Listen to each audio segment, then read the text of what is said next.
The key is time is precious. Now let me give you Bill Bailey's description of time. Life is not just the passing of time. Life is not just the passing of time. Life is a collection of experiences, their frequency, and their intensity. Life is not just watching the clock tick away. Life is a collection of experiences, their intensity, their frequency. When my friend Mark died at age 44, someone says, that's young to die. But what if he lived 4 lifetimes in one? It might not be too young. So here's whatever the span of your life turns out to be, here's what you want to fill it up with: experiences and the intensity of those experiences. But now let's talk about the management of time. Here's one of the best ones. We covered earlier, when should you start building this hotel? Answer: as soon as you have it finished. Now jot this one down on time management. When should you start the day? As soon as you have it finished. Plan the day the best you can, leaving plenty of room for improvising and surprises and all the stuff that happens during the course of the day. But if you've planned a good, productive day, now you start that day, you can't believe how much more valuable your time will be. Don't start the day until you have it finished. Now here's the next one. Don't start the week until you've had it finished. Now to lay out a week is a pretty good challenge. Next, don't start the month until you have it finished. The places to go and the people to see and the productivity and the sales and the customers and the development and all the rest of what you want to accomplish during the course of 30 days. Don't start the month till it's finished. And then here's the big one. This is really challenging. Don't start the year until you have it finished. To the best of your ability. It can't be finished like minute by minute. But in terms of the sweep of what you want to accomplish in the year 2002, make sure that that's set and ready to go by the time January 1st rolls around. And it might get all upset. It might get torn up and you do a new one. You make so much progress the first 90 days that now you've multiplied it all by 2, by 3. Because that happened to me. I thought, wow, this is going to be a great year. By the time I'd finished the 3rd month, I'm rolling, I'm soaring. So many things are happening, I revised my whole year's plan. Okay. Now, jot this down. Approaches to the management of time. Here's the first one. Ignore the subject. I mean, that's good advice. Don't let anything overly bug you. Because remember now, you don't have to do anything. Someone says, well, I got to get a handle on my time. The answer is no, you don't. If you want to let it all go, you can let it all go. I mean, this is good advice. Somebody says, you ought, you ought, you ought. Jot this down. Ignore all the you oughts or you should. Only if they're giving general information. We should. It's better to say, if you're teaching, we should. Not you should, we should. Then you let me listen in without it being too confrontational. If everyone did this, see, that'd be great. And then you give a person a chance to choose to do it or not to do it. But when you start the you ought, now see, if I don't, now see, we got some tension and maybe some problems. So you oughts seem to always create problems. When you're talking to your kids, you say, no, if kids would do this, not always saying if you did this, life would be better. But if kids did this, life would be better. It's like making a little talk and letting them listen in. And then it's a little less confrontation. It gives us a choice. In one of my seminars, here's what I teach. All life form strives to the max of its potential except human beings. All life form strives to the max of its potential except human beings. How tall will a tree grow? As tall as it possibly can. You never heard of a tree growing half as high as it could. No, trees don't grow half. A tree drives its roots as deep as it can, reaches as high as it can, produces every leaf it can, every fruit it possibly can. to the max. Every life form strives to the max, except human beings.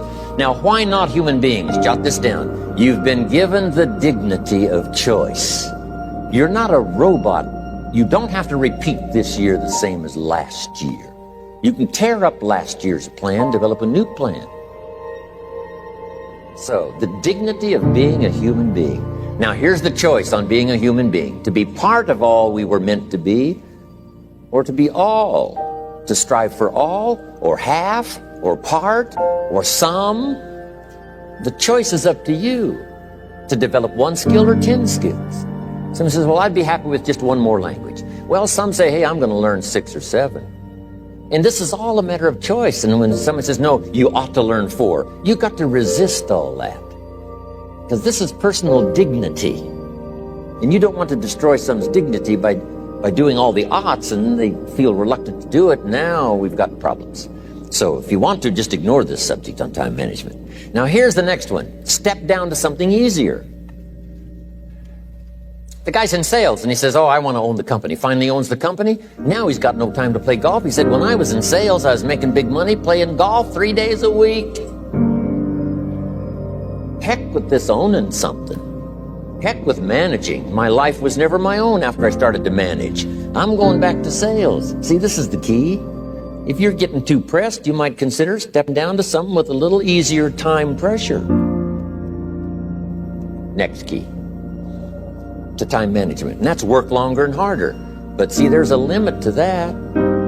I almost lost my health the first year. I went so crazy about personal development and achievement. I just went bonkers. You know, I told you I was skinny, but at the end of that first year, I was a walking shadow. And then it suddenly occurred to me, what if I got rich and too ill to spend it? I mean, that was a shocker.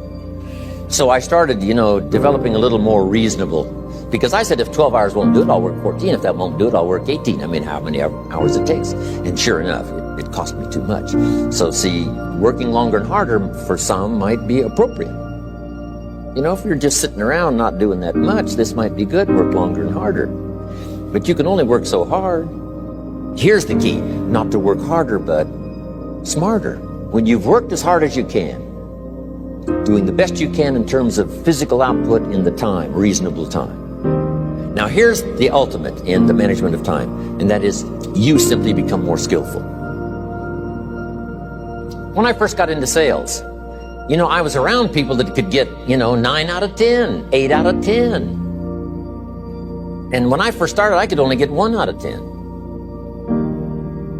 But here's what I did. I worked around the clock, so that I would make up in numbers what I lacked in skill. That's good in sales. You got to jot that down. When you're new, you make up in numbers what you lack in skill. Now, when you become more skillful, the numbers can go down because now your persuasive ability and all of that is now so high that you don't need to put as many numbers out. But at first, if you want to compete or if you want to really get good, you've got to put in the numbers. But if you get more from yourself, develop more of yourself, now the time management becomes an easier task. Now here's the next thing. Either you run the project or it runs you. I've found out when you start something, at first you're in charge. All of a sudden, a year later, it's in charge. Some of the companies I started, I'm telling you, I'm in control. A couple of years later, I'm out of control. At first, I've got it on the run. 2 years later, it's got me on the run. Haven't got enough time. I'm dizzy with trying to get it all done. So here's part of the key, and that's to get in charge. Say, I'm going to take charge of my health. One of my albums is entitled, Take Charge of Your Life. Take charge of your time. Take charge of your resources, which we're going to talk about next. Take charge of your health. You're the one that's responsible for it. It's not a requirement of society that you not have a heart attack and take care of your family. That's not a requirement of society, but you must make it a requirement of yourself. Society doesn't require that you build a financial wall around your family nothing can get through. That's not a requirement of society. It's a requirement you impose on yourself to build a financial wall around your family nothing can get through. So impose on yourself this self-development of being in charge, taking charge of your life and your health and your future and your responsibilities and all the rest. Next, reasonable time is enough time to achieve all of your goals. Just jot that down. Reasonable time is enough time. I had to learn that. Reasonable time is enough time. Here's why. It's not the hours you put in, it's what you put in the hours. If you start depositing greater ideas into the hours you've got later than now, I'm telling you, later you can't believe the productivity that will flow. The ideas you can't think of now, a year from now, they'll start to flow. And when you deposit those ideas in the hours you've got, productivity multiplies by 2, 3, 5, 10. Next, time management essential. We've already covered the first one, a written set of goals. And then do priorities on your goals. What's important this week? What's important this month? Here's the next one. Often review. Just go over your goals to make sure that your list is working for you. It's got you inspired. It's got you turned on. Here's some more time management essentials. Learn to study what we call majors and minors. You pick up the phone. Here's what you must say when you pick up the phone. Is this a major conversation or a minor conversation? If it's minor, a few pleasantries and you're done. If it's major, maybe you've got to make a few notes. So here's the next one. Important conversations, make an agenda before you make the call. Just jot down a little agenda. It's so easy now to just talk out of your head. Did you ever hear a conversation end like this? Let's see, there was something else. See, you don't look that swift. I can't think of it right now. I'll call you back. See, you look a little incompetent. Let's see, there was something. It escapes me right now. Really? So have you got this now? Make an agenda before you make a call if it's an important call. Now later that saves you all kinds of stuff. You call John in, the salesman, say, John, remember those 4 things we went over? He said, no, we didn't talk about that. And then you pull out your daytime or whatever, and there's the list you made when you made the call. He said, oh yes, seems like I do remember. And you've got him with your list. If it's just salespeople especially can talk you out of what's in your head. It's true. No, we didn't talk about that. And if you don't have a little proof, I'm telling you, it's gone. So make an agenda before you make a call. So what's major, what's minor? Now here's the key on this. Don't major in minor things. If you take up major time to do minor things, I'm telling you, you'll be behind the curve constantly. Here's what we learn in sales training. What's major time and what's minor time? Here's minor time, thinking about prospects. Here's minor time, making lists of prospects. Here's minor time, keeping books on prospects. Here's minor time, going to see the prospect. Here's minor time, evaluating the prospect after you've been there. That's all minor time. Here's major time, in the presence of the prospect. That's major time. And if you took a look, if you're in sales and you took a look at a week, you'd say, my gosh, I'm spending 90% of my time on the minor stuff and so little time on the major stuff in the presence of. How many hours in the presence of in my day? How many hours in the presence of during my sales week? Because the time that really counts is in the presence of. Majors and minors. Here's another key time management essential. Don't mistake movement for achievement. It's easy to get faked out by being busy. Guy comes home at night all exhausted, falls in the chair and says, oh, I've been going. Here's the big question. Doing what? It's not the going.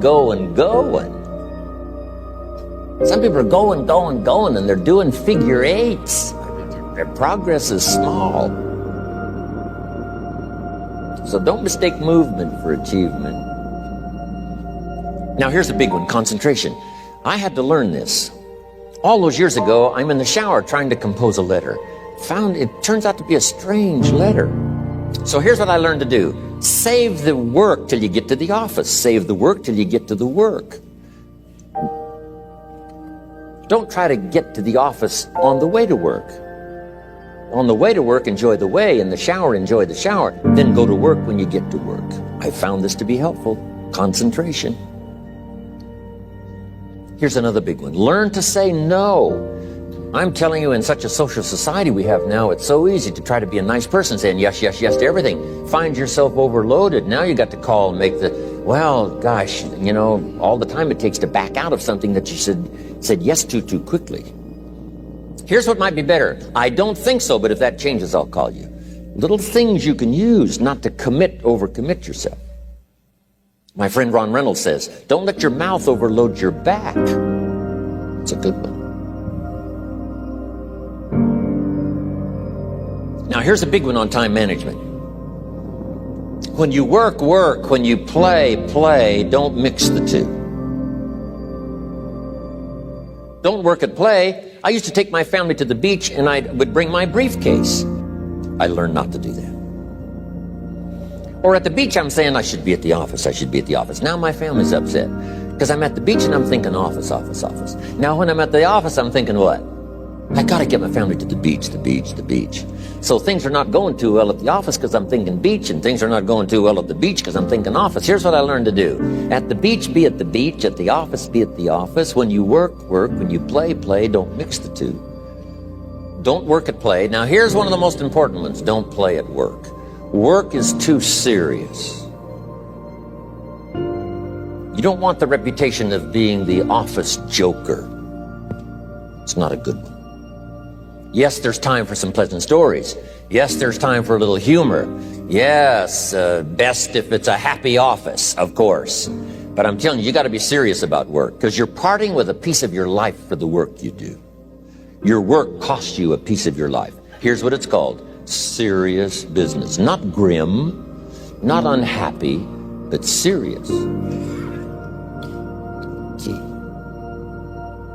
Don't play at work.